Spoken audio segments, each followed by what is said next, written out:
We see construction work being done on top of a massive building. Two men are talking about some delays. The one that's frustrated with the situation is the boss. Moments later, he's driving his car, listening to the radio about an interstellar comet that will fly by close to Earth. He arrives at a suburban neighborhood and walks up to a house, reluctant to go in.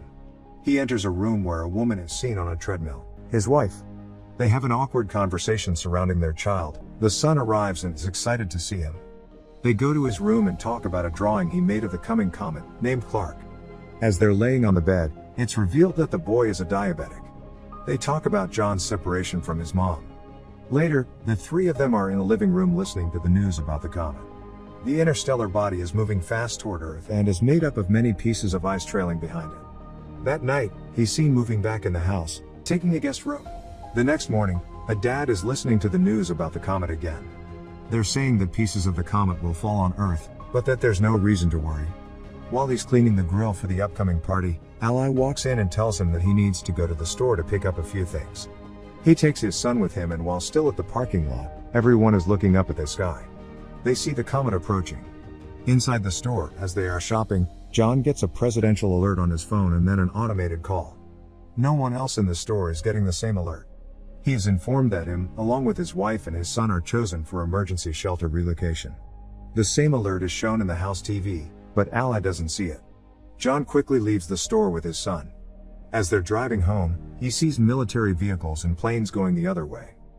When they arrive home, the people have already gathered for the party. John goes to talk to Ally in the kitchen and asks her if she got the same alert. She dismisses him, thinking it's just a test, but he tells her about the military he saw on the way, suspicious about what's happening with the comet. Both of them come back to the living room, where everyone is watching the news, expecting to see a part of the comet hitting the Atlantic Ocean.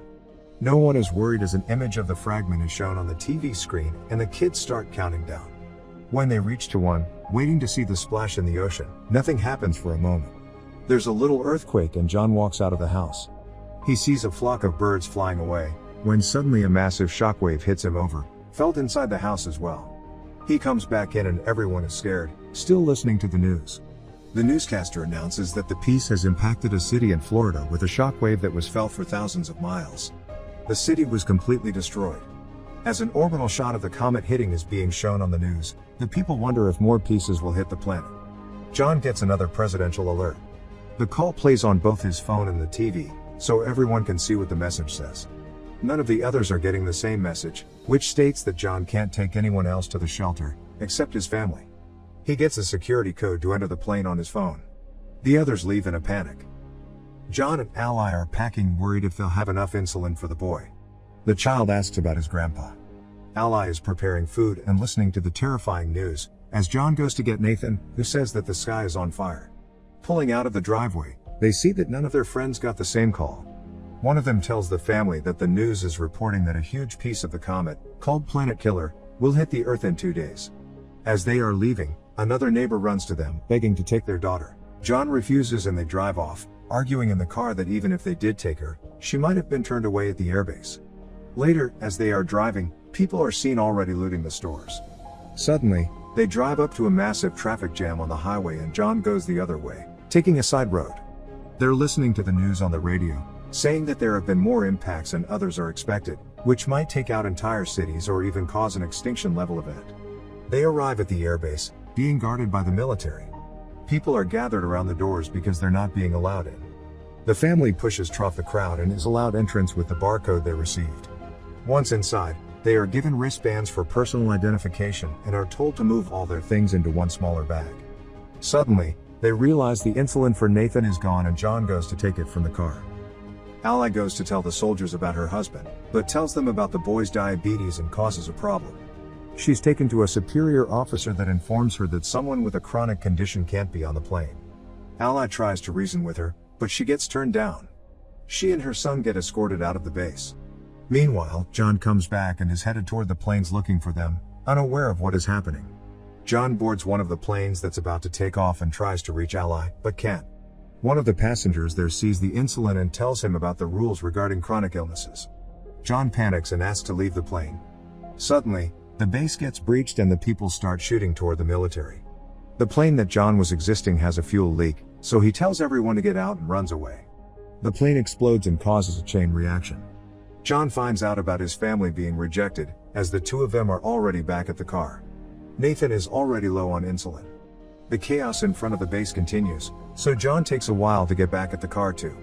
Once there, he finds a message from Ally that she's taking Nathan to her dad's place, so John goes after them.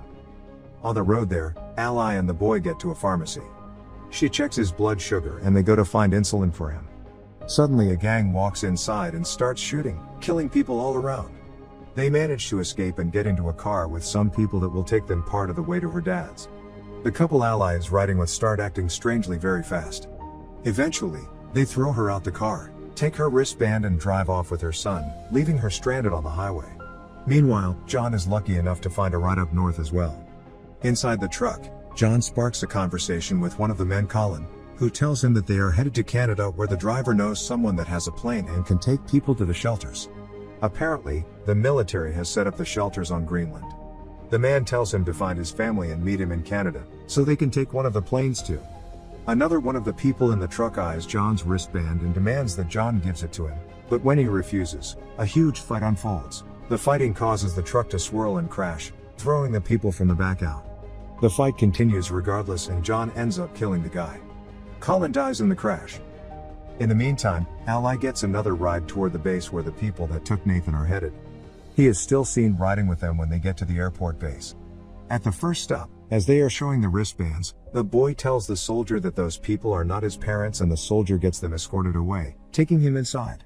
Later, Ally gets there too and tries to find him, from one stop to another, from one medical unit to another. She finally finds him and she's informed that he's been given insulin. The nurse says she'll help Ally find a military transport to her father's city and that she will stock her with medicine for Nathan. John breaks into a house for some water and food.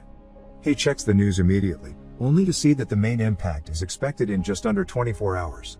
He finds keys to the family's car and takes it, getting to Ally's dad fast. He finds him playing cards with his buddies, asking about his daughter. They decide to put their differences aside and work together to find her and Nathan. Meanwhile, the two of them arrive at a gas station and call the house. John and her father go to pick them up and the family is finally back together. All of them get back to the house and see that the information John got about the shelters was true.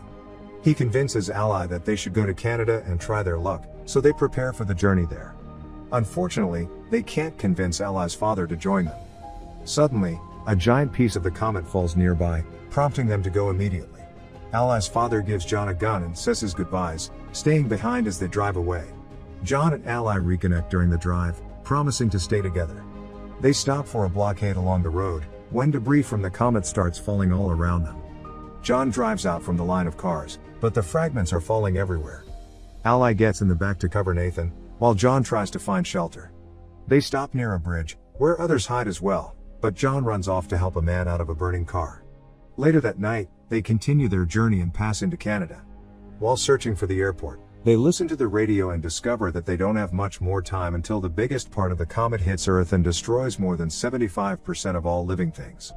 As they drive, they see one plane getting air and another almost taking off, so they chase after the second one. John stops the plane by driving right in front of it. The pilot is reluctant to take them in, since he is already at full capacity, but they succeed in convincing him. John has a dream about better times and when he wakes up they are approaching Greenland.